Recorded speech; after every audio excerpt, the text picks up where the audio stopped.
इस कार्यक्रम के प्रायोजक है डैम्पैक्स जंगरोधक केमिकल। घर बनाते समय सीमेंट के साथ डैम्पैक्स जंगरोधक केमिकल बस मिलाएं, जंग सीलन से छुटकारा पाएं, क्योंकि घर रोज रोज नहीं बनता। और भी सारे लोगों से, गांव पंचायत के लोगों से, गांव जवार कार्यक्रम में जहाँ पर हम मिलेंगे और यहाँ के कुछ गुरु से और जानना चाहेंगे कि जीवन की सच्चाई क्या है। सर, मैं एक बात करना चाहता हूँ आपसे। आज बड़ी खुशी की बात है कि आप बहुत बुजुर्ग हैं और यहाँ सबसे ज़्यादा बुजुर्ग आप ही हैं और काफ़ी अनुभवी रहे हैं और हमारे शिक्षक हैं, हमारे जो है सो काफ़ी पुराने शिक्षक हैं और काफ़ी पहले रिटायर कर चुके हैं, काफ़ी अनुभवी। तो मैं इनसे बात करना चाहूँगा आज के इस परिवेश में कि मुझे पता है कि संसार में जो लोग आए हैं उन्हें जाना तो तय है, जो लोग जाते हैं और पीछे अपने बहुत सारा साम्राज्य छोड़ कर जाते हैं।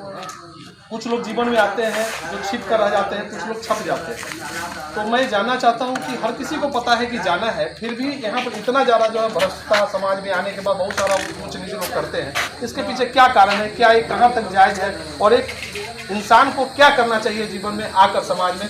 मैं आपका दो राय जानना चाहता हूँ। इसमें ऐसा है, कामः क्रोधः तथा लोभः तस्मादित त्रयंगे।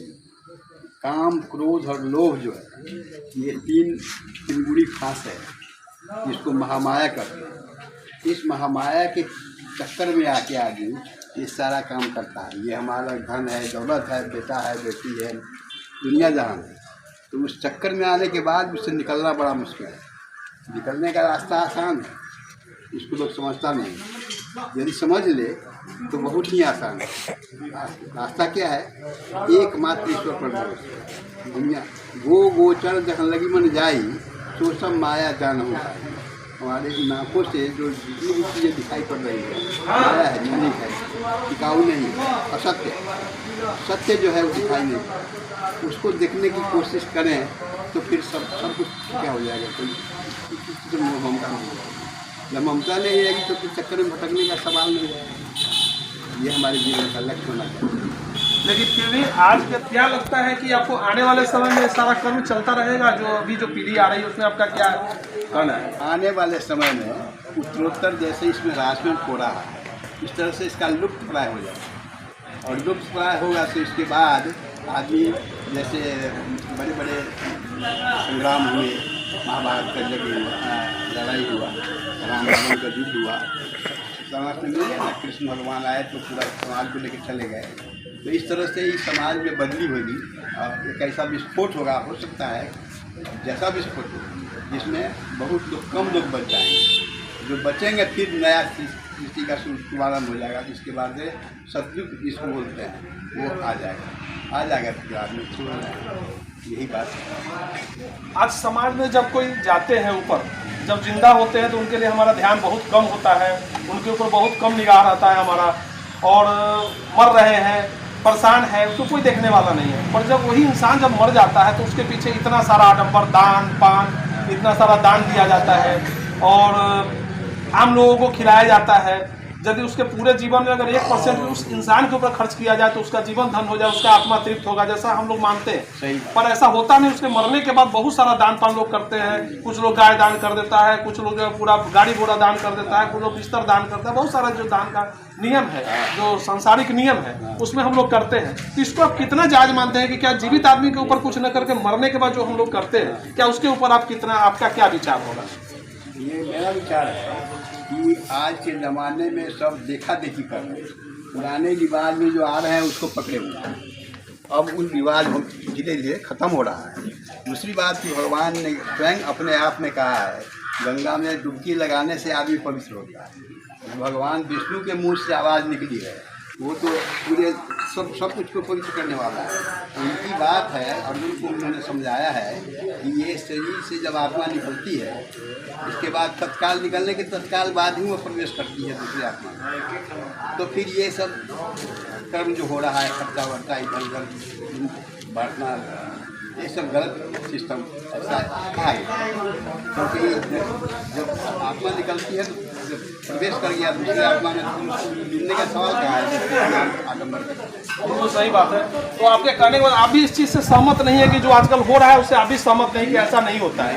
अच्छा, दूसरी बात मैं ये जानना चाहता हूँ कि मैं और लोगों से बात करना चाहूँगा, सर आपसे भी मैं बात करना चाहूँगा कि एक बात बताइए कि आज जो दान पुण्य के कर्म में हम लोग मवेशियों को दान करते हैं, जैसे गाय की परंपरा है, चाहे वो व्रत के रूप में जो करते हैं जिसे वो छोड़ा जाता है, क्या बोलते हैं हम लोग गाँव में, सांड छोड़ते हैं, तो उसकी एक परंपरा है कि यहाँ हम लोग उसको दाग देते हैं, ये बताएंगे एक दागते हैं।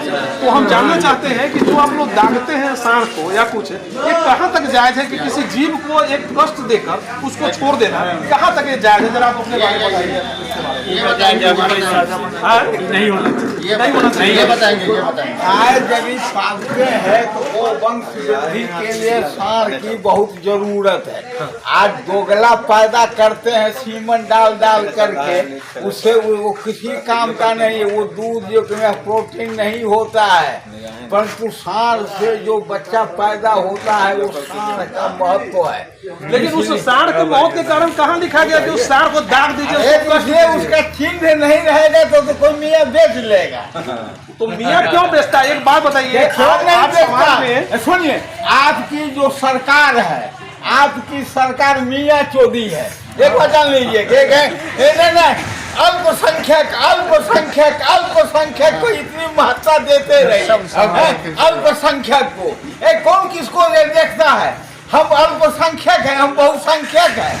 अरे हमारे पूरे भारतवर्ष में 2% हमारी जनसंख्या है तो हम बहुसंख्यक हो गए, और उसका 20% है तो वो अल्पसंख्यक है। लेकिन एक बात बताइए, ये तो खैर राजनीतिकरण की बात हो गई, पर मैं ये बताना चाहता हूँ कि अगर गाय, अगर एक चीज बताया जाए चाचा जी, अगर गाय को अगर यदि ठीक है मुसलमान मारता है, ये गलत है मवेशी को मारना, पर उस गाय को मारता क्यों? जब आप जैसे लोग उसको बेचते हैं, हम जैसे लोग बेचते हैं, तो हमारे साथ मजबूरी है कि हमको बेचना पड़ता है। क्यों?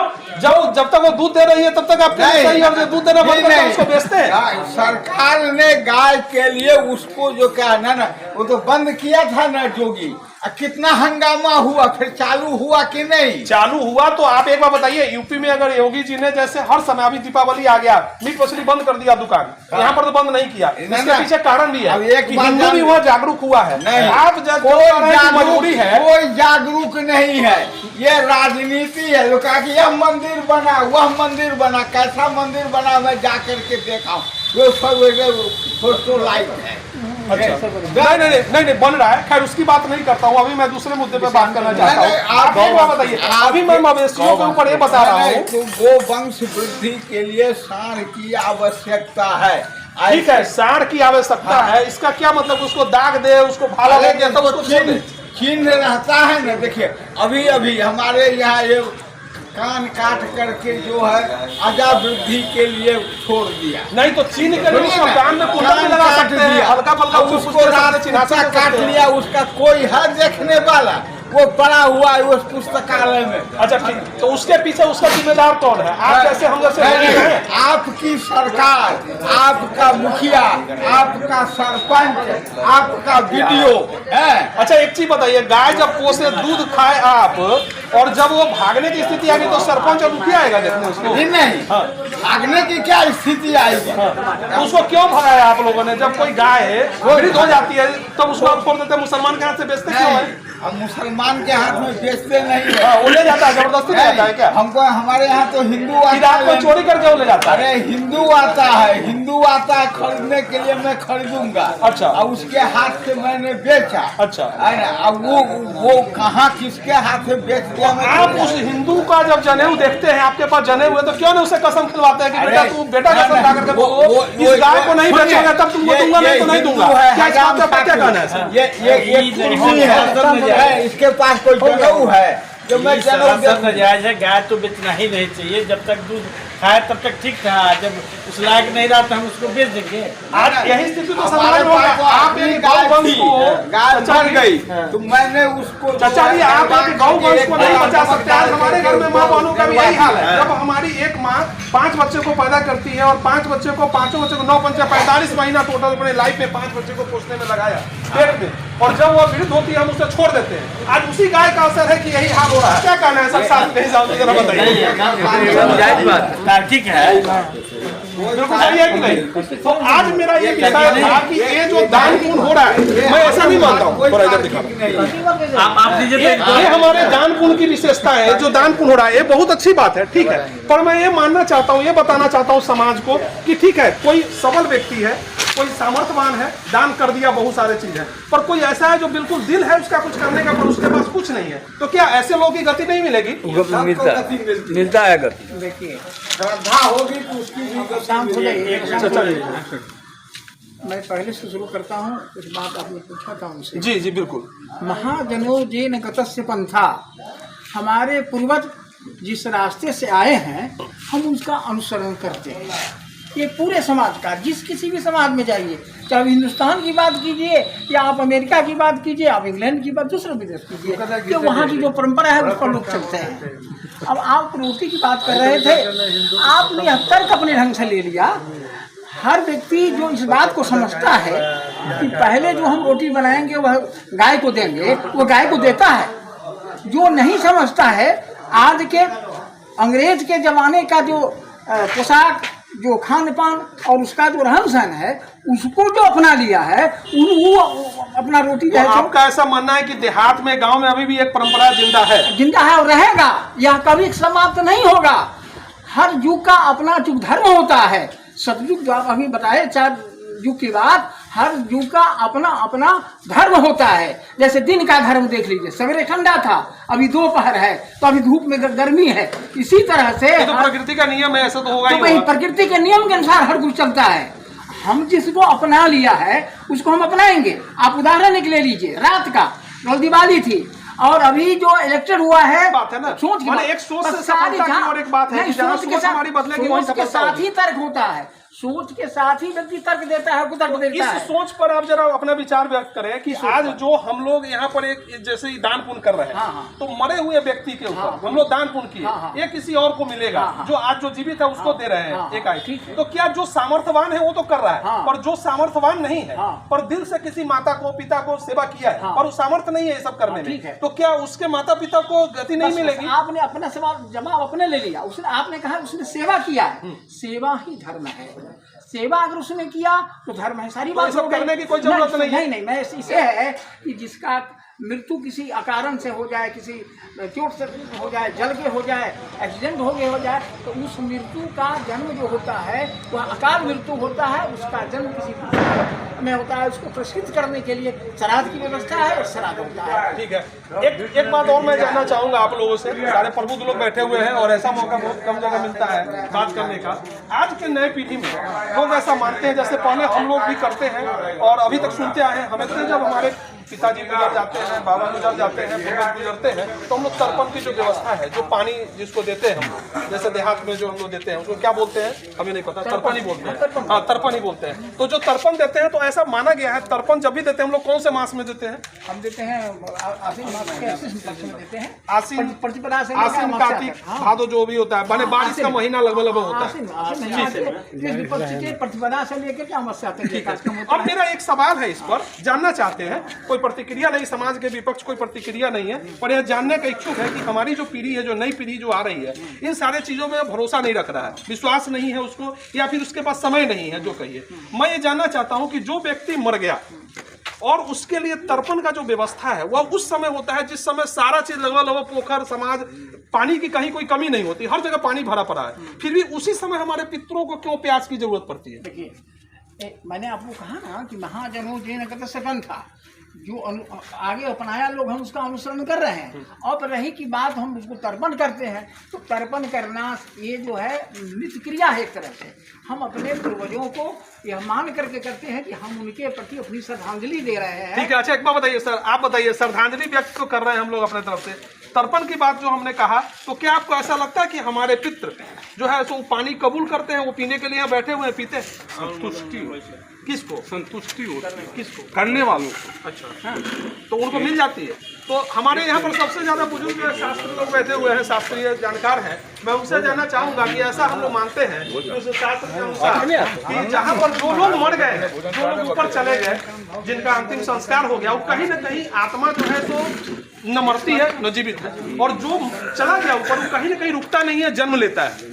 तो जब कोई जन्म ले लिया तो क्या उसे मैं पानी देकर क्या समझाने का प्रयास देखिए, करता हूं? ये जो है ना, आप जितना कर रहे हैं ये सब सैद्धांतिक बात है। दान नहीं तो मेरा मैंने आपके कहने का तात्पर्य है कि जो मैं ये कर रहा हूँ हाँ, सब ये जो चले गए उनके लिए नहीं, उन्हीं बल्कि के अपने लिए कर रहा हूँ ताकि नहीं, मुझे आगे मिले। नहीं, ऐसी बात नहीं, उनको पितृ के लिए ना ऐसा। उनके पितर के लिए तो उनको जीवन में जो चीज नहीं मिला वो मरने के बाद वो मिल ये तो जाएगा। आपका विचार है, लड़का का विचार है, सेवा करे, लेकिन दान पुण्य में मेरा ऐसी शक्ति पूछने का है। तात्पर्य सुनिए, सर ये सुनिए है ना। कि मैं समाज को एक नई चीज नई दिशा को बताने का प्रयास कर रहा हूँ समाज में कि आजकल ये सब चीज लुप्त हो रहा है। तो क्या आगे आने वाले समय में भी क्या आप आशा करते हैं अपने बच्चों से कि क्या वो ऐसा और आगे बढ़ेगा, जब पैसा होगा ना तो और बढ़ेगा।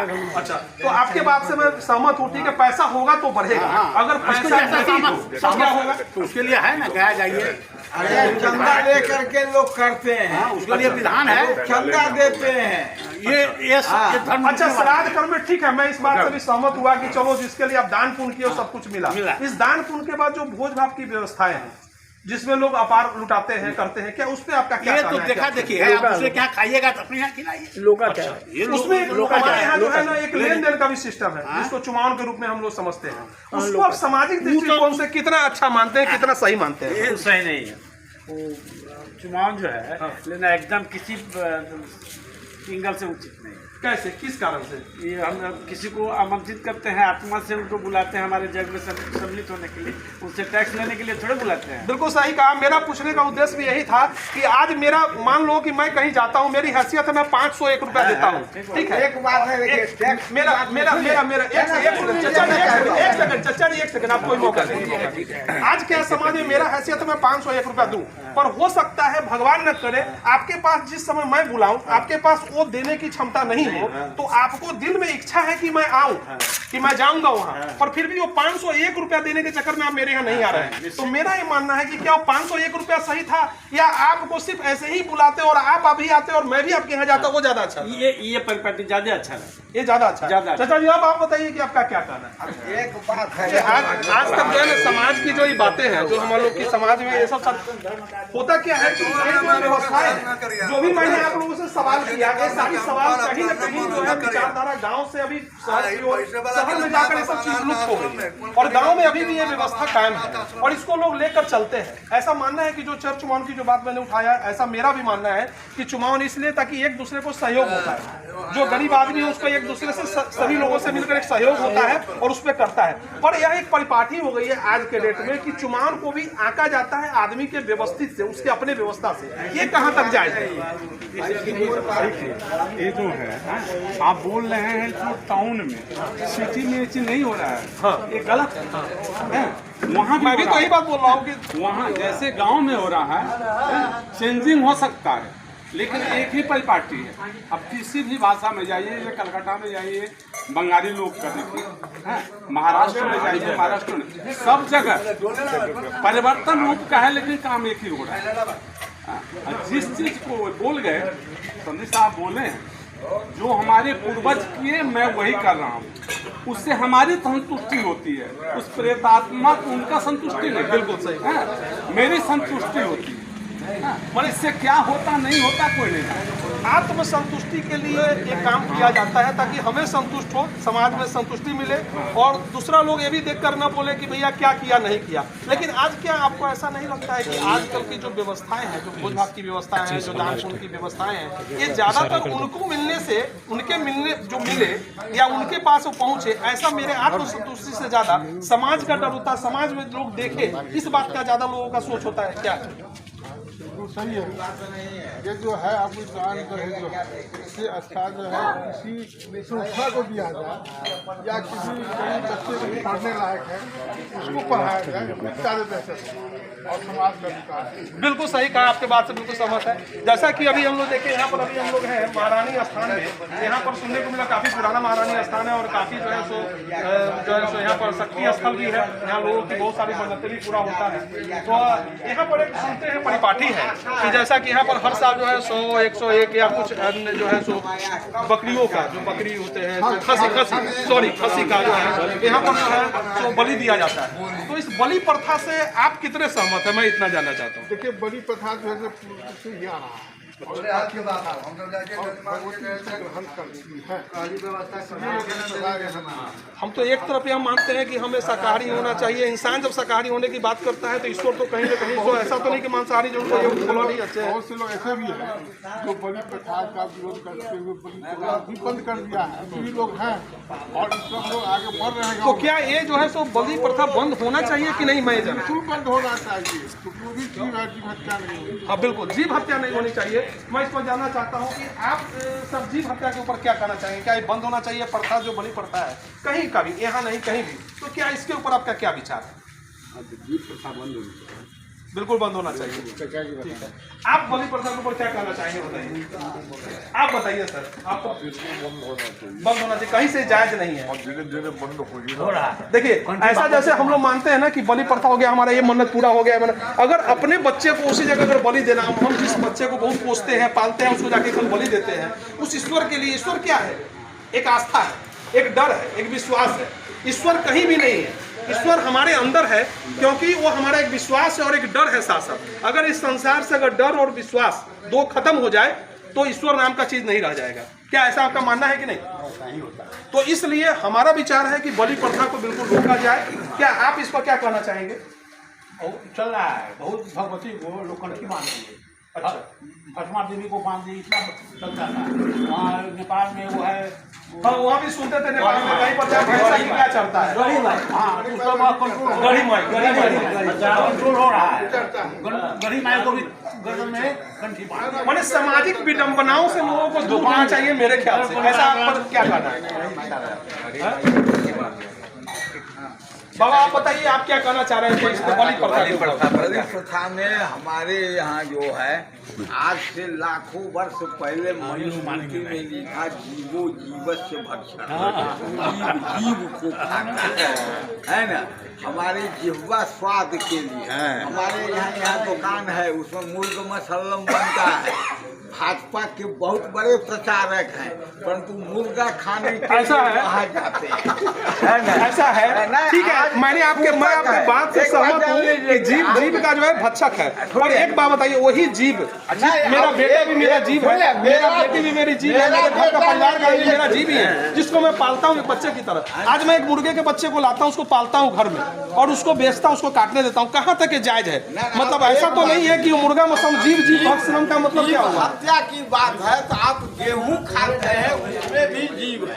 यदि जीव नहीं होता तो उसमें अंकुर होता ही नहीं, वो बढ़ता नहीं। वो धान में अंकुर होता नहीं। ये आम का फल जो लगता है, उसके जो गुठली है, उसमें जो बीज है, वो माटी में जाता है, वो पेड़ बनता है। कितना बड़ा, ठीक है। आपकी बात से सहमत हूं। आपने जैसे कहा, आपने कहा कि भाई जीव में उसमें गुठली होता है, गुठले में वो पेड़ होता है जो मिट्टी में जाता है। क्या गुठली को आप खाते तो नहीं है ना? गुठली को आप नीचे गाड़ते हैं, खाते हैं तो उसी पेड़ के तो उस जीव को तो क्यों खाते हैं? उस जीव को भी गाड़ दीजिए ना, सीधा रखिए ना। क्यों खाते हैं उसको? हत्या क्यों कर रहे हैं? मेरा ये कहना है। क्या सर, क्या धान को गाड़ देंगे? धान की बात कही है, जीव जीवस्य भोजनम, एक जीव दूसरे जीव का भोजन है। लेकिन यहाँ पर दूसरी बात है, यहाँ पर जीव की हत्या की बात निषेध है। हमारे को आज इसको हत्या नहीं बोला जाए, इसको जो है हम लोग जो प्रथा कहते हैं बलि प्रथा, जो बलि देना। तो बलि देखिए, अब जैसे आप आज देखिए महाभारत काल से चला रहा है बलि की प्रथा। लोगों ने खुद अपना शीश का दान दिया, जैसे बरबरी ने अपना शीश का दान दिया था भगवान के लिए, तो वो एक दान देना हुआ। और यहाँ हम जबरदस्ती उसको काटते हैं अच्छत फूल छिड़क करके। ये कहाँ तक जाए? मेरा ये कहना नहीं, तो चूंकि वह ऐसा जीव है कि वह कुछ व्यक्त नहीं कर सकता। हाँ, तो वहाँ तो और जास्ती है ना कहीं ना कहीं। तो इस रूप में इसका परिवर्तन होना चाहिए, परिमार्जन हो रहा है। हो रहा है। इसको आप कहीं ना कहीं नाजायज मान रहे हैं। जीव हत्या में बहुत परिवर्तन हो रहा है। बलि प्रथा जो है बंद हो रहा है, उसको लाइसेंस मिल गया। चलिए, ये थे हमारे साथ जो है सो काफी बुजुर्ग लोग, और मैंने इन लोगों से काफी सामाजिक प्रथा के ऊपर बात किया और काफी पुरानी परंपराएं को आज भी ये लोग जैसे लोग जो है जिंदा रखे हुए हैं। बहुत खुशी की बात है। ऐसा समाज और ऐसा जो है देखने को आज के युग में बहुत कम ही मिल रहा है। तो मैं अपनी बातों को यहीं पर समाप्त करता हूँ और आज फिर ऐसे ही एक नए विषय के ऊपर, नए चर्चा के ऊपर हम लोग चर्चा करेंगे नए लोगों के साथ। तब तक ले जय हिंद, जय भारत, जय निगाह। बल्कि रीति रिवाज के नाम पर हो रहे गलत परंपरा या आडंबर से बचाना है। तो आगे सुनते हैं विद्वानों की क्या है राय इसके ऊपर। बने रहें आप लोग लास्ट तक, क्योंकि समुद्र मंथन के अंतिम कड़ी में ही अमृत कलश मिलता है। तो एक विचार इनसे आज बात करूंगा कि जीवन और मृत्यु के संदर्भ में कि जीवन की सच्चाई क्या है और मृत्यु से परे क्या है। तो आपका स्वागत है चाचा। अर्थ क्या है और इसके मृत्यु से परे क्या है? जीवन का दो भाग है। जो यह दिखाई पड़ता है शरीर, यह संघभंगुर शरीर है, आदमी है आजकल नहीं रहेगा। और एक दूसरा एस्पेक्ट इसका है कि इसके भीतर में आत्मा है। जो जीवात्मा है वही अजर अमर है गीता के अनुसार, और शरीर बढ़ता है और आत्मा का मरण नहीं होता। जब कोई व्यक्ति धरती पर आता है तो शरीर के साथ आता है। इसलिए लोगों के मन में यह आम भावना है कि आदमी मर गया, आदमी मरता नहीं है, वह केवल अपना शरीर बदलता है और यह अनवरत जीवन चक्र चलते रहता है। इसलिए कोई व्यक्ति मरता नहीं है, केवल उसका समय जब पूरा हो जाता है तो शरीर जीर्ण शीर्ण अवस्था में आ जाता है, शरीर बदल के फिर नया शरीर धारण करने की तैयारी करता है। तो आपके कहने का मतलब आत्मा न मरती है न जीवित है, सिर्फ शरीर। मतलब आत्मा अजर अमर है। जब से यह सृष्टि है तब से आत्मा इस धरती पर है। यह शरीर जो है, आज जिस नाम से आप शरीर को पुकार ली, वह शरीर जो है वह मरणासन है, क्षणभंगुर है। यह तुलसीदास ने कहा, क्षितिजल पावक गगन समीरा पंच रचित अधम शरीरा। ये 5 तत्वों के मेल से बना हुआ है। यह भौतिक शरीर है, इसका नाश अवश्यंभावी है और जन्म के साथ जो जन्म लेता है वो मरता है। लेकिन इसके भीतर जो प्राण चेतना है, जिसके इशारे से आप बोलते हैं, जिससे आप देखते हैं, जो भीतर की जो चेतना है वो कभी मरती नहीं है। उसको आप बिजली कह लीजिए, एनर्जी कह लीजिए, पावर कह लीजिए, ऊर्जा कह लीजिए, जो भी कह लीजिए, उसी का नाम आत्मा है, जो हर मनुष्य के शरीर में है। और वह 7.5 ग्राम सबके शरीर में है। वैज्ञानिक भी अब प्रमाणित कर चुका है कि शरीर में जो है सो, शरीर में जितना भी आपके शरीर में है सब फालतू है, और शरीर में बहुत कम मात्रा में जो चेतना है वो निवास करती है, वही सब कुछ हमारे शरीर में कराती है। तो इस जीवन की सबसे बड़ी सच्चाई क्या है आपके नजर में?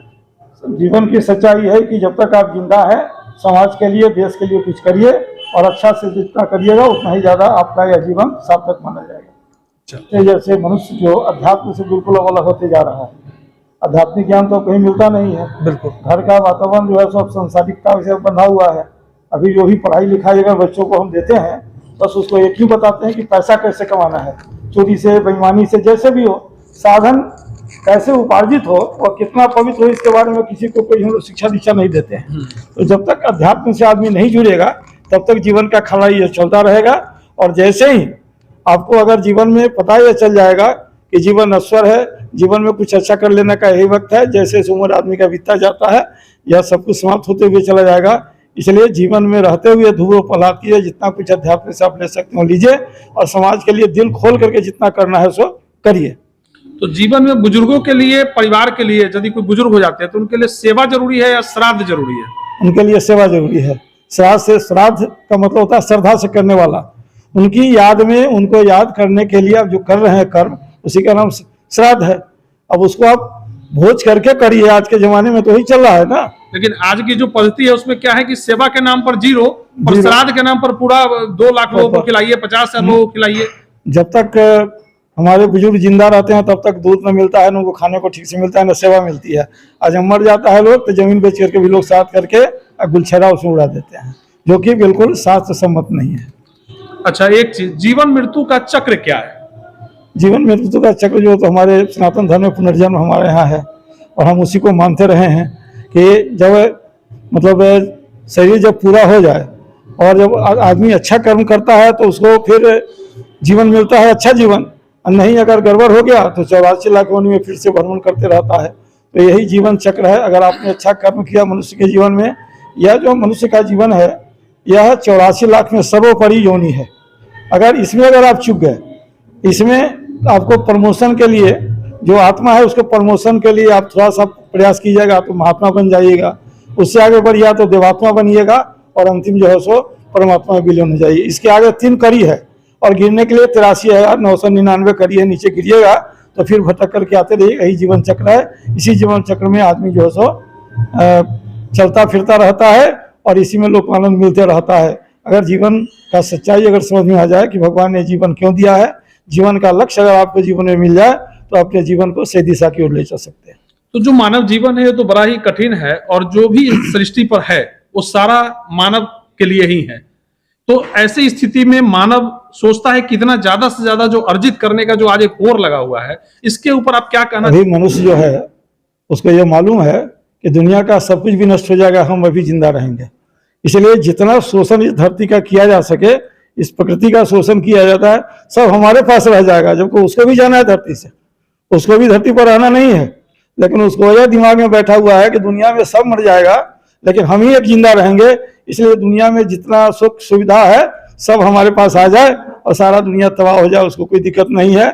इसी में आदमी फंसा हुआ है, मोहजाल में फंसा हुआ है, लेकिन अंत में कोई किसी के साथ नहीं जाता है। कितना बड़ा भी जमींदार हो, कितना भी राजनेता हो, सब 3.5 गज जमीन में जो है सो अंत में सब विलीन हो जाता है, सब कुछ नहीं जाता है उसके साथ। जैसे कहा गया कि संसार में कब आना और कब जाना तो मेरे हाथों में नहीं है, पर यहाँ कैसे जीना ये मेरे हाथों में है। तो ऐसे जो सोच वाले जो लोग हैं, जो ऐसा सोचते हैं कि ऐसा जीना चाहिए, उनको कैसा जीवन दरअसल इस संसार में जीना चाहिए, अपने बुजुर्गों के लिए, अपने बच्चों के लिए, अपने परिवार के लिए, अपने समाज के लिए? उसका रास्ता एक ही है, उसका रास्ता का एक ही मार्ग है, अध्यात्म।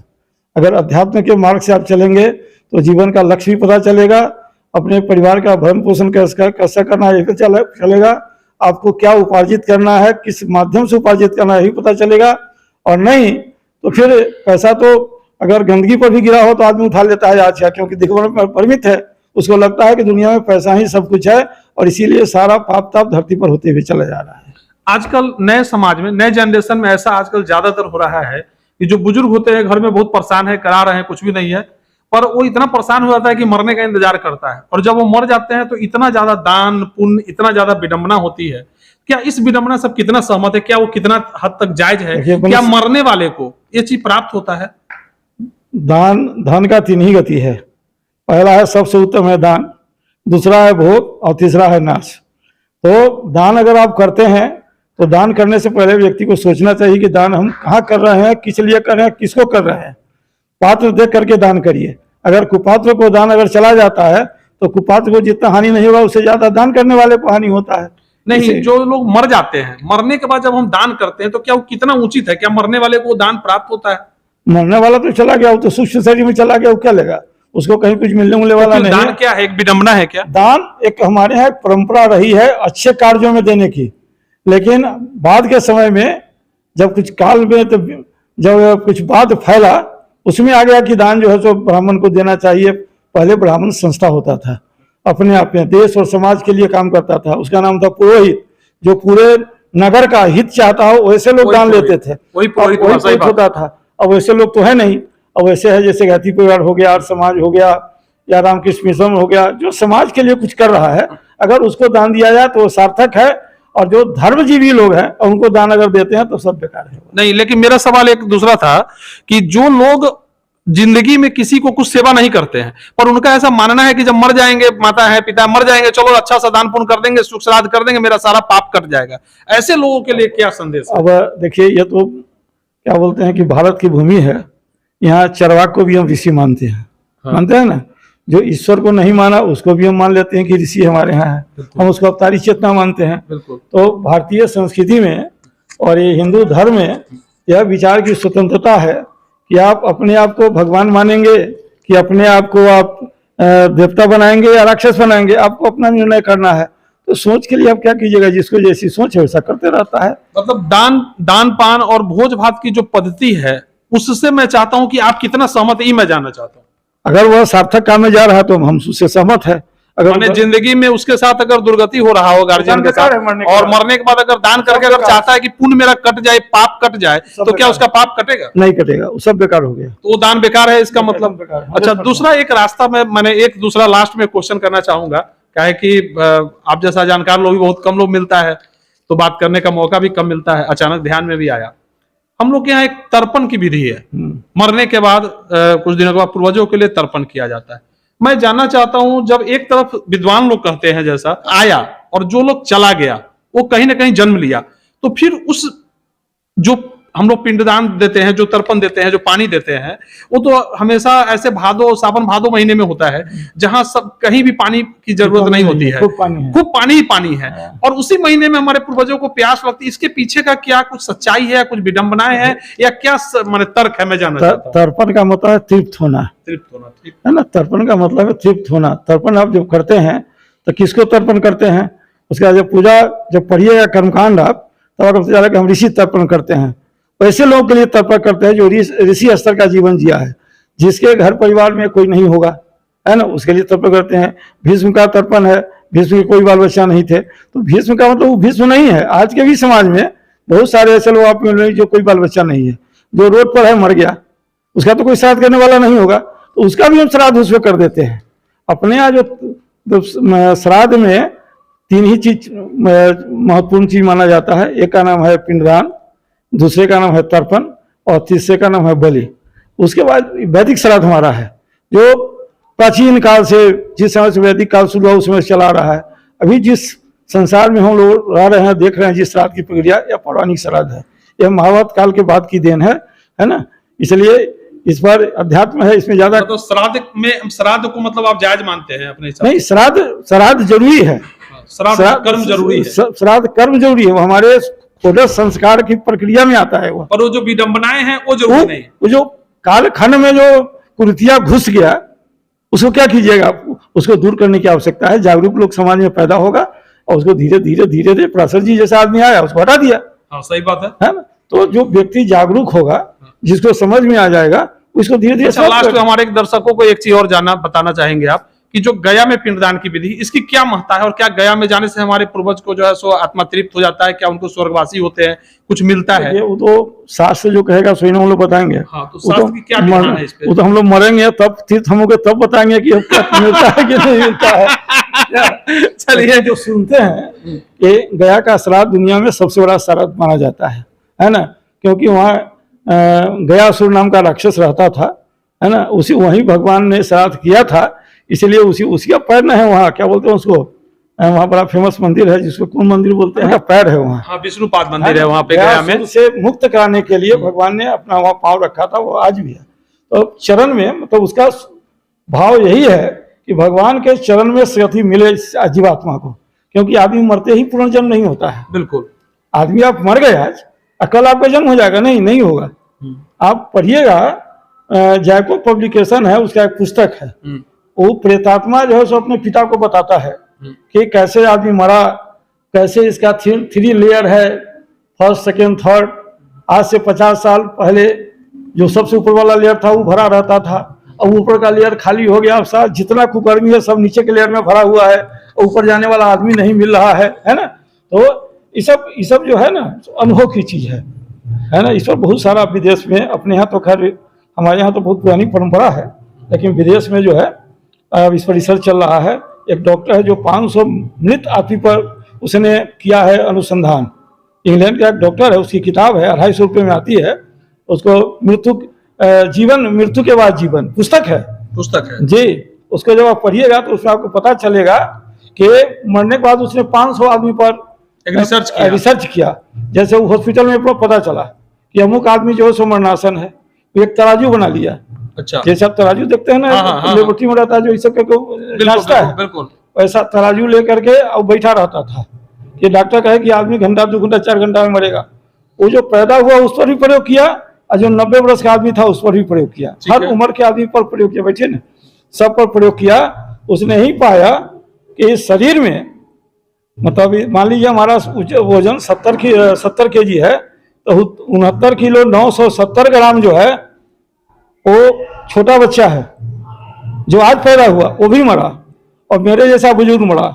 शरीर में अंतर है, शरीर के वजन में अंतर आ जाएगा। मरने के पहले हो सकता है वो बच्चा जो हो 6 केजी का हो, 7 केजी का हो, और मरने के बाद मरने के पहले हम 70 केजी के हैं, बिल्कुल वह बच्चा 5 किलो 970 ग्राम होगा, और हम कितना हो जाएंगे 69 किलो 970 ग्राम। जो भगवान का जो सबके शरीर में है बराबर है 30 ग्राम है। हर व्यक्ति में जो जीवात्मा है वो 30 ग्राम है। यह आइंस्टीन शोध से पता चला, किया हुआ है। माने हर लोगों के आत्मा का जो वजन है वो 30 ग्राम ही है, वो 31 ग्राम नहीं है। उसके एकदम मान के चलिएगा एकदम 30 ग्राम है। छोटा बच्चा है उसका भी उतना ही वजन है, मतलब आत्मा का, शरीर का वजन अलग अलग होगा। इसलिए 30 ग्राम के बारे में कोई नहीं जानता है। 69 किलो 970 ग्राम को हम सजाते हैं, संवारते हैं, इसको हजाम के यहाँ ले जाते हैं, केसर रंगवाते हैं, सब कुछ इसी के लिए चल रहा है। 70 ग्राम को हम लोग अपघात करते हैं जिससे दुष्परिणाम समाज भुगत रहा है। इसलिए 70 ग्राम 30 ग्राम को ठीक करिए, है ना, तो बैठ चलाइए इसको। चलिए, बहुत अच्छा लगा इनसे बात करके। और हमारे साथ और भी विद्वान है, एक महापुरुष है, उनसे भी जरा बात करने का कोशिश करेंगे इस जीवन मृत्यु काल चक्र के ऊपर, उनका क्या विचार है। उस एक छोटा सा आप परिचय अपना दिया जाएगा। मैं ललितेश्वर प्रसाद सिंह गायत्री परिवार का एक स्वयं सेवक हूँ। इस गायत्री शक्तिपीठ में अपना समय दान करता हूँ।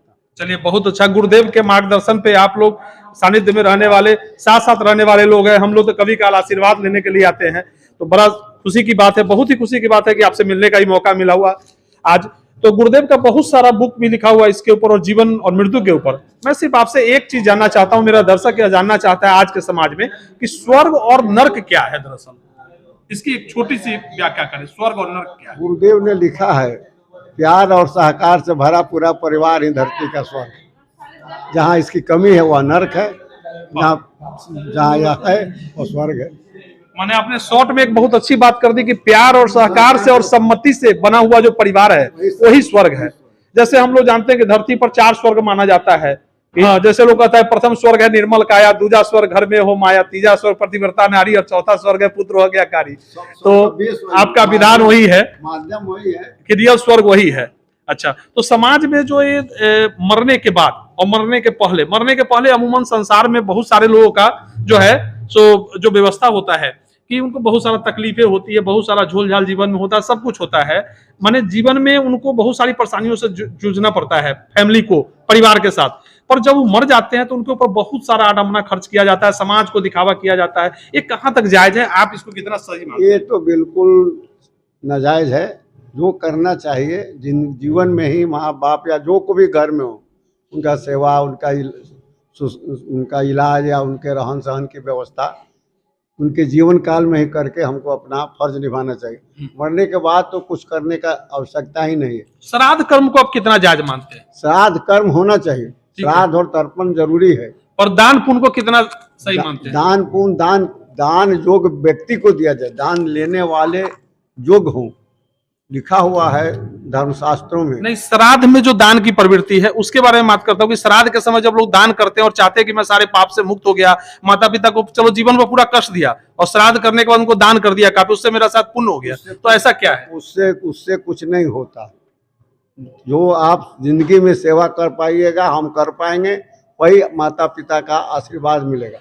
मरने के बाद में दान करना पंडित जी को या किसी को दे देना, उससे अच्छा है गांव में स्कूल बनवा दीजिए, कोई पुस्तकालय बनवा दीजिए, कहीं किसी की गरीब व्यक्ति हो उसके बेटी की शादी में सहयोग कर दीजिए, वो जायज होगा। लेकिन किसी को दान दे देना और दान का वो क्या उपयोग करेगा उसका, क्या दान जो हम करते हैं वो हम अपने लिए करते हैं, वो हमें प्राप्त होगा आगे, अपने लिए करते हैं भविष्य के लिए, या उन बुजुर्ग जो गुजर गए हैं उनको प्राप्त होता है? करते तो हम उनके लिए, लेकिन उनका श्रद्धा जब दिया, श्रद्धा देते हैं तो उनसे हमको आशीर्वाद मिलता है। लेकिन दान लेने वाला व्यक्ति भी सुयोग्य हो, दान उसको नहीं देना चाहिए जो लेकर के उसको मैंने मिसयूज करता हो, गलत यूज करता हो उसको। लिखा हुआ है कि धूम्रपान करने वाले व्यक्ति को दान देने से वो भी, उसका भी 12 पुष्ट नरक में जाता है, दान लेने वाले का भी, दान देने वाला का। लेकिन आज के जमाने में कितना ऐसा, माफ कीजिएगा मैं पंडित माने पेशावर पंडित को मैं कहता हूँ, बिल्कुल बिल्कुल, तो कितने ऐसे आदमी हैं को नशा पान नहीं करते हैं, सब खैनी खाते हैं। मतलब अगर कोई भी व्यक्ति अगर इस संसार में अगर दोषपूर्ण है किसी भी तरह और कोई भी धार्मिक कार्य करता है तो उसका कोई माने फायदा नहीं है, वो करने से कोई फायदा, करना और ना करना दोनों बराबर है। चलिए, ये थे हमारे साथ, इनके साथ बहुत अच्छा बात हुआ और बहुत अच्छा लगा, समाज को एक संदेश इन्होंने दिया। तो आज मैं सिर्फ एक लास्ट में पूछना चाहूंगा आपसे कि आज के पीढ़ी को, आज के नए पीढ़ी को आप क्या संदेश देना चाहते हैं अपने बुजुर्गों के लिए, समाज में ऐसे लोगों के लिए? बुजुर्गों के लिए बुजुर्गों को सेवा करना चाहिए, उनको जो उनकी आवश्यकता की पूर्ति करनी चाहिए, और समाज ऐसा करे तो समाज का कल्याण होगा, उस बच्चे का भी, परिवार का भी कल्याण होगा। अक्सर जो नई पीढ़ी है वो अपने बुजुर्गों को देखना छोड़ दिए हैं, माता पिता को सेवा करना छोड़ दिए हैं, पर उनकी एक आदत है कि दिखावा जो भी है, श्राद्ध भी करते हैं तो दिखावे के लिए, माता पिता का सेवा का रहस्य नहीं है। तो मैं इसके वाला सवाल अब मेरा ये होगा कि कोई व्यक्ति चोर है और कोई व्यक्ति साधु है, कोई व्यक्ति बच्चा है, कोई बड़ा है, कोई बूढ़ा है, कोई लंगड़ा है, कोई लूल्हा है, हर तरह के संसार में लोग हैं। आया है उसको जाना सत्य है, ठीक है। तो जो भी जाता है, जाने के बाद हम सबको एक उपाधि देते हैं, ये स्वर्गवासी हो गया। चोर भी स्वर्गवासी और साधु भी स्वर्गवासी। हम आपकी क्या राय है कि क्या वो साधु भी स्वर्गवासी है और वो चोर भी स्वर्गवासी है? नहीं, अब मुझे इसके बारे में बताएं। नहीं, हम व्यवहार में जरूर कहते हैं स्वर्गवासी, लेकिन ये बिल्कुल सही बात नहीं है। मरने के बाद, शरीर छोड़ने के बाद आदमी 3 महीना से लेके 2 साल के बीच में, पहले वो या 1 साल के अवधि में वो पूरी विश्राम में जाता है, पूरी नींद में जाता है। गुरुदेव का एक 600 पृष्ठों का एक वाङ्मय है, मरणोत्तर जीवम तथ्य एवं सत्य, वाङ्मय संख्या 16। वो पूरा इसी पर है, मरणोत्तर जीवम तथ्य एवं सत्य, मरने के बाद का लगभग 600 पृष्ठों का ये पुस्तक है। तो उसमें गुरुदेव ने लिखा है कि मरने के बाद आदमी सबसे पहले, चूंकि इतना लंबे समय तक इतना थका हुआ होता है, वो विश्राम चाहता है। कुछ दिनों तक अपने उस परिजन के इर्द गिर्द रहता है, जिसको हम 13 दिन 12 दिन कहते हैं। उसके बाद वो लगभग 3 महीना से लेके 1 साल की अवधि में वो जाके सो जाता है, गहरी नींद। उसी में वो तरह तरह का स्वप्न देखता है, जिसको हम व्यवहार में हम आप कहते हैं, वो स्वर्ग या नरक का वो अनुभूति करता है स्वप्न में, वहां वो नींद में रहता है। उसके बाद दूसरा साल जो उसका होता है, उसमें वो खोजता है अपने संस्कार के हिसाब से कहाँ हमको जन्म लेना है। तीसरे वर्ष में प्रायः वह कहीं ना कहीं जाके जन्म लेता है। एक बात। दूसरी बात, मनुष्य का यह इतने बड़े शरीर का कपड़ा छोटे बच्चे को न अटेगा। तो जो प्रायः मनुष्य होते हैं, अधिकांशतः जो अच्छे मोटा मोटी साधारण, वह मनुष्य में ही जन्म लेते हैं प्रायः, ऐसा गुरुदेव ने लिखा है। अपवाद को छोड़ के, जो बहुत क्रूर कर्मा है, बहुत ऐसा है, ऐसा छोड़ करके। आपका कहना यह है कि अगर अमूमन इंसान, यदि हम मनुष्य हैं तो हमारी जन्म मनुष्य में ही होगी प्रायः, और हमारी वर्ण व्यवस्था क्या होगी? क्या हम जिस वर्ण में मरे हैं उसी वर्ण में पैदा होंगे या किसी और वर्ण में होंगे? ये सवाल जी। इसका आंसर ये है, क्योंकि आप इस जन्म में आपका जो संस्कार जमा हुआ है, संस्कार जमा हो गया है, वो संस्कार आप यहाँ पुलिंग में थे और आप हिंदू धर्म में थे, भारतीय संस्कृति में रमे हुए थे, इसलिए आपका संस्कार फिर वो तीसरे साल या दूसरे साल जब जन्म धारण करने का समय होगा तो फिर आप पुरुष में ही जन्म लेंगे, बशर्ते कि आपकी अब की इस जन्म की स्थिति ऐसा न हो कि औरत होते तो अच्छा होता। बार बार मन में यह यदि आता है तो फिर अगली जन्म में लड़की में जन्म होगा। लेकिन जो औरत है वो औरत में ही जन्म लेगी, जो मर्द है वो मर्द में लेगी, मर्द में। तो फिर एक तरफ, अच्छा, जो बकरी है, जो जानवर है, जानवर में ही लेगा। ये प्राय ऐसा होते रहता है, प्राय ऐसा होता है। तो फिर जो लोग कहते हैं योनि परिवर्तन या योनि का परिवर्तन हो जाएगा, अच्छा कर्म करो, तो अच्छा करे बुरा करे, मानव तो मानव में ही जन्म होगा। जी नहीं, तो ऐसा क्यों कहते हैं? ये बात, ये तो पहला लाइन हो गया। दूसरा लाइन ये हो गया कि मरने के बाद हमारा, अब तक हम जो प्रमोशन पा करके यहाँ आ गए हैं, अब तक हम प्रमोशन पाते पाते पाते पाते, पहले हम जो है सो अंडज थे, पिंडज थे, स्वेदज थे, वहां से आते आते चौथा प्रमोशन हमारा हुआ है जरायुज। जरायुज मतलब सर्वश्रेष्ठ योनि, मनुष्य योनि की हम प्रमोशन पा करके यहाँ आ गए हैं। अब अगला पितरलोक, मुक्त आत्मा, देवलोक और प्रजापति, ये 4 प्रमोशन हमारा अभी बाकी है। यदि हम अच्छा करेंगे, प्रजापति लोक सबसे ऊंचा है। अच्छा कहाँ? अच्छा इस मृत्यु भवन पे? जी, इसी भवन। इस मृत्यु भवन पे अगर हम अच्छा कुछ कर रहे हैं तो उसका जीवन काल चक्र ऊपर जाकर के बदलेगा, और अगर हमने कुछ बुरा किया है तो बुरा होगा, लेकिन होगा जीवन मनुष्य में ही, और उसी वर्ण में होगा जिस वर्ण में आदमी आया और गया है। प्रायः सर, अपवाद छोड़ के। तो फिर ये जो क्रूर कर्मा, सर जो क्रूर कर्मा है, या फिर गुरुदेव ने एक लाइन और लिखा है कि जो किसी इंद्रिय विशेष का, गुरुदेव ने तो ये शब्द दिया है खास करके जो है सो भोगेंद्रियों और पर जोर गुरुदेव ने कहा है कि जो अधिक दुरुपयोग करेगा उसका वो अगले जन्म में छीन जाएगा, कमजोर हो जाएगा, नपुंसक होगा या फिर वो हिजरा वगैरह में होता है सो होगा। तो ये भी है, ऐसा नहीं कर्म माने आपका जीवन पूरा कर्म पे आधारित है, आप कैसा कर्म करते हैं इसके ऊपर आपका जो है अगला जन्म निर्धारित करता है। तो हमारा सवाल जो था स्वर्गवासी के ऊपर, जो हम संबोधन करते हैं स्वर्गवासी, हम जानते हैं कि ये समाज में गलत है, ये व्यवस्था इसका गलत है, इन्होंने गलत कार्य करके मरे हैं, फिर भी हम कहते हैं ये भी स्वर्गवासी हो गया और उसे भी कहते हैं स्वर्गवासी। हम इस पे राय लेना चाहते हैं, क्या वो कितना जायज है, क्या वो स्वर्गवासी कहलाने के लायक है? यार ये व्यवहार में हम आप बोलचाल में स्वर्गवासी कह देते हैं, बस उतना ही तो इसको माना जाए। जैसा अभी भाई साहब ने उत्तर दिया और हमसे उत्तर पूछना चाहेंगे तो मैं कहूँगा कि अगला शरीर जो हमको आपको मिलने वाला है वो विचारों का और भावनाओं का, स्थूल शरीर समाप्त हो जाएगा लेकिन हमारा विचार शरीर और भावना शरीर ज्यों का त्यों रहेगा। हम ईथर के रूप में, ईथर में हम माइक्रो सेकंड में यहाँ से स्विट्जरलैंड चले जाएंगे या ब्रह्मांड की यात्रा कर लेंगे। माने मन की गति जो इतनी तेज होती है, जो बताया गया है, ऊपर जाने के बाद वही गति हमारी बनी रहेगी। लेकिन हमारा संस्कार ये इस जन्म में हम अपना पैदा कर लेते हैं कि अपने बच्चों के साथ, अपने जमीन के साथ, अपने नौकरी पेशा के साथ, अपने अड़ोसियों पड़ोसियों के साथ कुछ ऐसा हम कर लेते हैं कि वहाँ बंध जाते हैं और वही बंधन हमको उस जगह पर रोक लेता है। फिर हम वो उतना विस्तृत न हो पाते हैं जैसा हमको प्रमोशन में जाना चाहिए। अच्छा, आप एक बात ये कहते हैं कि जो मर गया वो कहीं ना कहीं जीवित होगा, कहीं ना कहीं उसका जन्म होना है, पुनर्जन्म होना है। तो आज के समाज में खासकर अपने ही इर्द में वो जन्म लेता है अपने संस्कार के कारण। बहुत अच्छी बात है, ये अच्छी बात नहीं है, ये अच्छी बात नहीं है, ये अच्छी बात नहीं है। हम जब प्रमोशन पा करके जब यहाँ आए, स्वेदज अंडज आदि आदि होते होते अब प्रमोशन के बाद हमको पितरलोक, अच्छा पितरलोक, भूतलोक नहीं, पितरलोक के बाद मुक्त आत्मा, लोग कहते हैं ना मुक्त हो गया, उसके बाद देवलोक, ये 3 लोक तक प्रमोशन का हमारा स्कोप है। हम इस शरीर को ठीक रखें, इस कर्म को ठीक रखें, इस जीवन को ठीक रखें तो इस 3 जगह हम प्रमोशन पाके डायरेक्ट जा सकते हैं, केवल सीधे जाकर के मुक्त कहता है ना कि लोग मुक्त हो गए, वो बहुत बड़ी बात है। मेरा सवाल एक दूसरा है, मेरा सवाल ये है कि एक तरफ आप या विद्वान लोग मानते हैं कि जो मरे वो कहीं ना कहीं जन्म ले रहे हैं, जन्म ले लिया।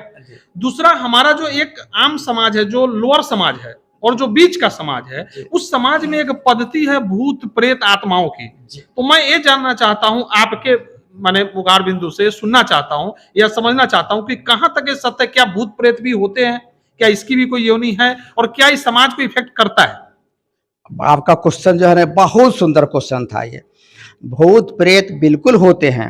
हम आप यदि गलत संस्कार, गलत कर्म, ये क्रूर कर्मा के रूप में हम हैं, है ना, जैसा कि तैमूर लंग से लेकर ड्राकुला से लेकर के औरंगजेब आदि बहुत सारे जो ऐसे हुए हैं आदि, उस रूप में हम हैं तो हम निश्चित रूप से भूत में जाएंगे, प्रेत का हमारा वो होगा योनि।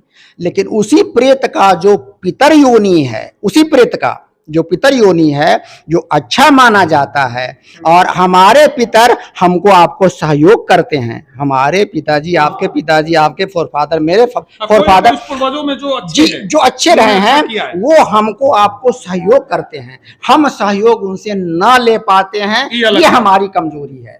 इस कारण वो बेचारे सच पूछिए तो एक तरह से दुखी है। अच्छा, दूसरा एक क्वेश्चन, और हम जो श्राद्ध करते हैं, जिस श्राद्ध की चर्चा आप लगातार कर रहे थे, वास्तव में हम श्राद्ध या जलांजलि या तर्पण या पिंडदान के माध्यम से हम वास्तव में उनको खुश करते हैं, उनको याद करते हैं।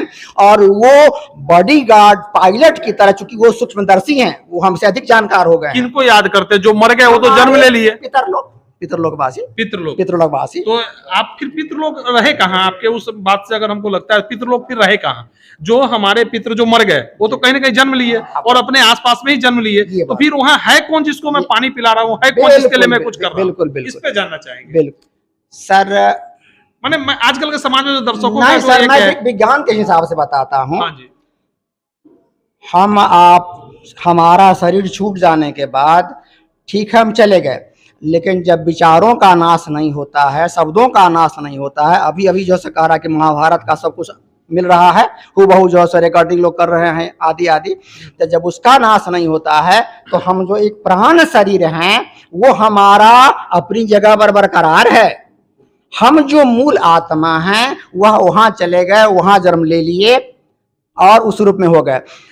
सर इसको इस रूप में और समझा जाए कि हम बताते हैं सर आपको, आप समझ जाएंगे।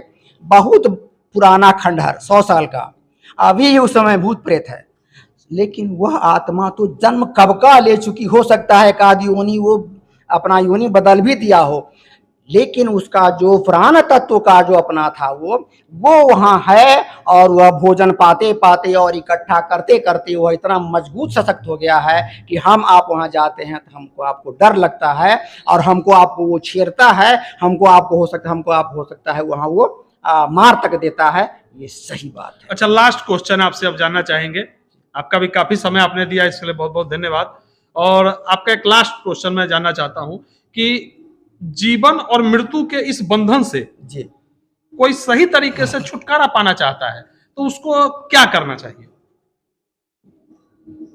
जीवन और मृत्यु के इस बंधन से अगर छूटना है तो उसको क्या करना चाहिए? तो सर उसके लिए तो जो प्रमोशन की बात हमने कहा कि पितरलोक, मुक्त आत्मा, देवलोक और प्रजापति, यह 4 जो हमारा प्रमोशन का मनुष्य योनि के बाद का है, तो उसको मुक्त हो जाना कहते हैं। मुक्त हो जाने का अर्थ ये हो गया कि हम यहाँ से फिर जहाँ से जिस समुद्र से हम आए थे, है ना, जिस देवलोक से आए थे, या फिर कृष्ण के शब्दों में गीता में जिस सूर्य से आए थे, हम वहां जाकर के उसी में मिल गए। तो हमें पता नहीं होता ना कि हम कहाँ से आए, हमें खुद नहीं पता कि हमारे पूर्वज क्या थे, हम किस वर्ण से नहीं सर, पहले हमारे हम सनी मलाह थे, मलाह वंश से, क्षत्रिय वंश से थे, वर्ण से कहाँ थे, आप तो मुझे खुद नहीं पता है। आप तो सर इससे बहुत ऊंचा का प्रश्न कर दिए। अब तो ये फिर दूसरा प्रश्न हो गया। आपने कहा कि हाँ हम अब इससे मुक्ति कैसे चाहते हैं? तो जीवन और मृत्यु के मुक्ति से मतलब है जब हम जीवन में आएंगे तभी उससे मुक्त होंगे, तभी मृत्यु की तरफ जा सकते हैं। तो जीवन में जो आ गया उसका उससे मृत्यु के माने में उससे मुक्त होने के लिए क्या करना पड़ेगा? हम जीवन को कैसा सार्थक करें कि हमारे मुक्ति मिले? सेवा परक जितना अधिक से अधिक जो है सो सेवा और धार्मिकता परक सेवा, दान पुण्य धर्म जितना कर सके उतना ज्यादा जो है आप जीवन में मुक्ति पाने का आसान तरीका मिल जाएगा। आपके कहने का मतलब यह हुआ कि जीवन में जो आया है हमें यह नहीं पता होता कि हम कहां से आए हैं, और हमें यह भी नहीं पता है कि हमें जाना कहां है, पर जीवन एक पता है कि हमें जिंदगी जीना है, पर कितना दिन जीना है ये नहीं पता है। तो हम जो यहाँ पाप और पुण्य जो भी लोग करते हैं, अगर उन्हें क्या पता हो कि अमुक दिन मर जाना है तो ये पाप पुण्य नहीं करेंगे, जैसा हमारा मानना है। शायद आप भी ऐसा ही मानेंगे।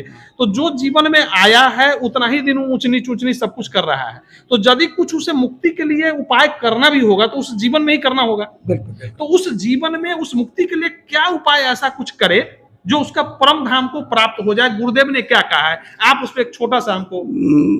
सेवा सरिस धर्म नहीं भाई, पर पी रासम नहीं अधिमाई, यह जो है सो रामचरितमानस में भी लिखा हुआ है। और गीता का सार, गीता के जो हमारे गीतापति के व्यास जी ने जो सब लिखा है उसका सार भी यही है, परोपकार पुण्याय पापाय परपीड़नम। चलिए, बहुत बहुत धन्यवाद आपका। निगाहें न्यूज में इन सभी महानुभावों का, सभी विद्वानों का स्वागत है, और मैं सभी से फिर से पुनः जो है सो अगर यदि कुछ गलती हुई है और कुछ क्षमा चाहता हूं, और कुछ अगर गलती सवाल किया हो तो, और अगर कुछ सवाल अच्छा लगे तो जो है सो आप लोग का आशीर्वाद चाहते हैं, और दर्शकों से चाहते हैं कि अगर एक काफी अच्छा लगा अगर यदि ये हमारा डिबेट, तो आप इस चैनल को सब्सक्राइब करें और बेल आइकन को जरूर दबाएं, और ताकि हमेशा आपके पास एक नया वीडियो इसी तरह से मिलता रहे। तब तक के लिए जय हिंद, जय भारत, जय निगाहें। कुमार धनराज, आप सभी का निगाहें न्यूज में स्वागत है। अगर अभी तक आपने चैनल को सब्सक्राइब नहीं किया है और घंटी के बटन को नहीं दबाया है तो अवश्य दबा लें, ताकि आपके पास हमेशा एक नया वीडियो मिलता रहे। इस न्यूज के प्रायोजक हैं डेम्पैक्स जंगरोधक केमिकल। सीमेंट के साथ घर बनाते समय डेम्पैक्स का प्रयोग अवश्य करें, जंग सीलन से छुटकारा पाएं, क्योंकि घर रोज रोज नहीं बनता। आज मैं सुप्रसिद्ध साहित्यकार आचार्य चंद्र किशोर पराशर के माताजी स्वर्गीय चंद्रकला देवी के 93वीं जन्मदिन और श्रद्धांजलि समारोह के अवसर पर गायत्री शक्तिपीठ के सभागार में उपस्थित हो। स्वर्गीय चंद्रकला देवी एक ऐसी महिला जो हमेशा से, चाहे वो परिवार में त्याग की बातें हो या सामाजिक उत्थान की, वो हमेशा बढ़ चढ़कर भाग लेती रही हैं। आज वो हमारे बीच नहीं रही। वो 93 साल की उम्र में गोलोक को गमन हुई, पर हमारे बीच एक यादें छोड़कर जरूर गई। अपने पुत्र चंद्रकिशोर पाराशर के रूप में, जो हमेशा हिंदू हित में सामाजिक कार्यों के लिए जाने जाते हैं, जिन्होंने सामाजिक सारी विडंबनाओं से दूर गया दान कर माता जी के श्रद्धांजलि समारोह को आयोजित किया, जिसमें शांति पाठ के साथ सुमन अर्पित कर सांस्कृतिक माहौल के बीच अन्य लोगों ने अपनी अपनी वक्तव्य भी रखे। एक ऐसी मातृशक्ति को फिर से कुमार धनराज का भावपूर्ण श्रद्धांजलि और नमन। देखते हैं आगे का वक्तव्य। हम लोग जैसे पाराशर भाई साहब के माता जी के दिवंगत आत्मा पे जो है श्रद्धांजलि सुमन अर्पित करने के लिए पहुंचे हैं, चंद्रकला, स्वर्गीय चंद्रकला देवी जी जो गोलोक को पधारी है, इनके बारे में 2 शब्द आप कहें। माँ चंद्रकला देवी जी जो स्मृति शेष हैं, गोलोक वासिनी हैं, जिनके सुपुत्र आचार्य चंद्रकिशोर पाराशर जी ने यह श्रद्धांजलि सभा आयोजित की है, उन पाराशर जी के प्रति मैं धन्यवाद ज्ञापित करता हूं और मां के प्रति श्रद्धा सुमन अर्पित करता हूं। चलिए, बहुत बहुत धन्यवाद। नीरज जी, आप भी 2 शब्द कहें। आज श्रद्धांजलि सभा में परम पूजनीय माँ चंद्रकला देवी जी को श्रद्धा सुमन अर्पित करते हैं और हमारे आदरणीय यशस्वी पाराशर सर को बहुत बहुत धन्यवाद। चलिए, बहुत बहुत धन्यवाद। आप अपना नाम सर बताया जाए। मैं त्रेता कुमार दुले, वरिष्ठ अधिवक्ता मुजफ्फरपुर। बहुत अच्छा। पाराशर जी मेरे पुराने मित्र हैं। हाँ। और इस सभा स्थल पर आकर अपने आप को गौरवान्वित महसूस कर रहा हूँ। ये शांति का प्रतीक, शांति कुंज हरिद्वार का एक ब्रांच है, हमारे शहर का गौरव है। इस जगह आकर के और इस सभा में सम्मिलित होकर के मैं माता जी के प्रति और पाराशर जी के प्रति हार्दिक संवेदना, प्यार और वो श्रद्धांजलि अर्पित करता हूँ। चलिए, बहुत अच्छा है। आप बुजुर्ग हैं, इसलिए मैं जानना चाहूंगा, आजकल पाराशर जी का बहुत बहुत धन्यवाद भी मैं देना चाहूंगा कि उन्होंने सामाजिक बहुत सारी विडंबनाओं से हटके, सामाजिक विडंबनाओं को तोड़ते हुए इन्होंने बहुत सारे चीज को अलग करते हुए आज श्रद्धांजलि सभा का जो आयोजन किया, इसके लिए बहुत बहुत इनको धन्यवाद, है ना। इस तरह का आयोजन जो भी करेगा वो समाज के लिए पूजनीय माना जाएगा, क्योंकि हम संस्कार को कम कर लिए हैं और ऐसे संस्कारों में हमें लौटना होगा। आज हैं उनके प्रति हमारी श्रद्धा में कहीं कोई कमी है तो वो कमी हमारी है, हमें उन्हें श्रद्धा सुमन अर्पित करना होगा, जिंदगी में भी, जिंदगी के बाद भी, क्योंकि हम उन्हीं के अंश हैं, उन्हीं के वंश हैं। चलिए, जीवन और मृत्यु का सत्य क्या है? जीवन और मृत्यु के बीच का सत्य क्या है? जीवन मृत्यु के बीच का सत्य है श्रद्धा, समर्पण और सेवा। चलिए, बहुत अच्छी बात है। आज के जीवन में, आज के दौर में नई पीढ़ी खासकर जो ऐसा करते जा रहे हैं कि हमारे जब माता पिता थोड़ा वृद्ध हो जाते हैं, उनको हम लोग छोड़ते हैं, परित्याग करते हैं, और जब मरते हैं तो समाज का रूपरेखा जो है उसको दिखावे में बहुत सारा दान पुण्य करते हैं, भोज भात करते हैं। इससे आप कितना सहमत है? क्या ये सही है?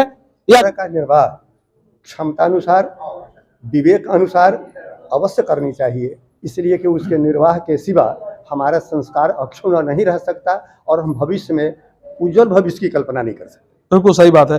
तो क्या आज तो आप तो युवा पीढ़ी में है, मैं आपसे भी जानना चाहूंगा कि क्या आज के युवा पीढ़ी क्या सोचती है अपने माता पिता के प्रति, जब सुख श्राद्धों के प्रति, श्राद्ध कर्म के प्रति क्या भावना रखती है? क्या आप कहना चाहेंगे इसके बारे में? 2 शब्द कहें। श्राद्ध के प्रति जो भावना है, मतलब कि बाह्य आडम्बर जो भी है, इतना खर्चा जो किया जाता है, खाना पीना, पंडाल, टेंट फेंट, ये सब जो है बेकार की चीज है। तो क्या चीज किया जाए? दरअसल होना क्या चाहिए आज के नया पीढ़ी को? से होना चाहिए, गया में जाइए, बढ़िया से करिए, वही सबसे अच्छा वही चीज है, श्राद्ध। और जीवन में? जीवन में माता पिता की सेवा करनी चाहिए, अच्छे ढंग से उनको अच्छी देखभाल उनका करना चाहिए, यही है। चलिए, बहुत अच्छी बात है। अब मैं आइए दीदी, आप बताइए जो है सो कुछ 2 शब्द जो है कहिए माता जी के शब्द में। आप तो काफी नजदीक रही हैं इनके और काफी जाने आने का मौका मिला आपको। बहुत कुछ नहीं कहना चाहेंगे। हम यही सीख लेना और सीख देना भी चाहते हैं कि माता पिता के जब तक जितना पार लगे उतना धरती पर है तब सेवा करना चाहिए, और मरने के बाद आप जाकर के जितना शॉर्ट में हो सके और दान कर दे, उनके नाम पर किसी गरीब को दे दे, किसी पढ़ने वाले विद्यार्थी को दे दे, लेकिन जीवन पर्यंत जब तक वो जीवित हैं तब तक उनका। ये है इंदू बाला जी जो खवड़ा से हैं और दर्शकों को बता दें काफी अच्छा जो है गायिका है इनका, और जो है सो जनेऊ है, शादी विवाह हो और श्रद्धांजलि में भी है। और मैं चाहता हूं आइए सपना राज जी, ये भी एक अच्छी कलाकार हैं और मुजफ्फरपुर से हैं, और मुजफ्फरपुर में काफी अच्छा जो है सो भक्ति संगीत वगैरह और क्लासिकल में काफी काम करती हैं, अच्छा गाती हैं। आप 2 शब्द कहें।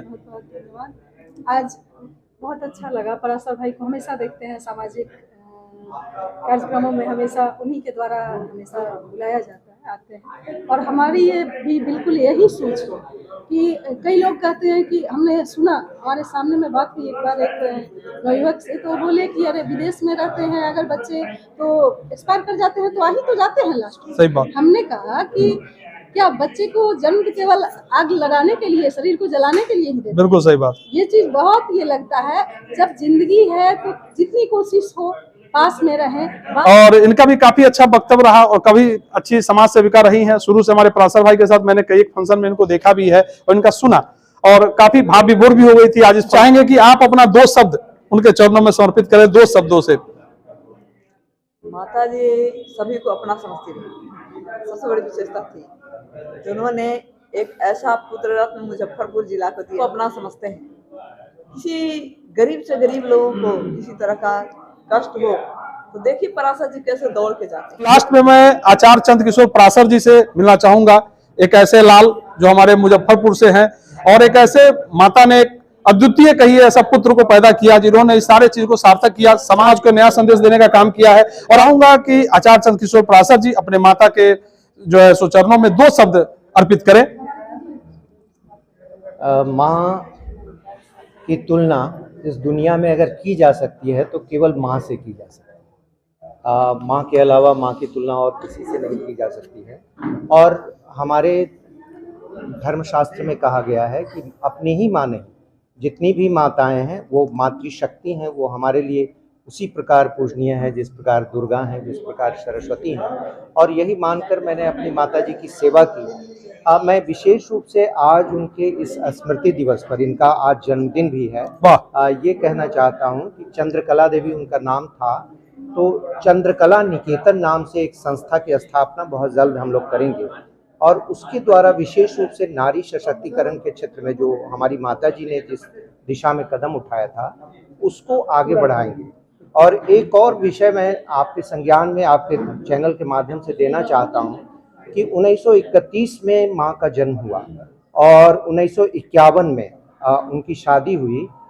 इस बीच में वो 8वीं कक्षा पास करके वो जब निकली तो उनकी शादी हो गई। और मेरे पिताजी ने प्रेरणा दी कि मध्यमा आप कीजिए, तो उन्होंने मध्यमा किया और जिस स्कूल की वो छात्रा थी अपने मायके में, उसी स्कूल में शिक्षिका भी बनी। अब देखिए कि ये इस जागृति का कितनी बड़ी प्रतिक्रिया रचनात्मक होती है कि जब मेरे पिताजी ने इंटरमीडिएट पास करके और शिक्षा विभाग में काम करना शुरू किया सहायक के रूप में, लिपिक के रूप में, तो कुछ वर्षों के बाद ऐसा वातावरण बना कि मेरी माताजी ने कहा कि आप इतने अध्ययनशील व्यक्ति हैं, आप स्नातक कीजिए।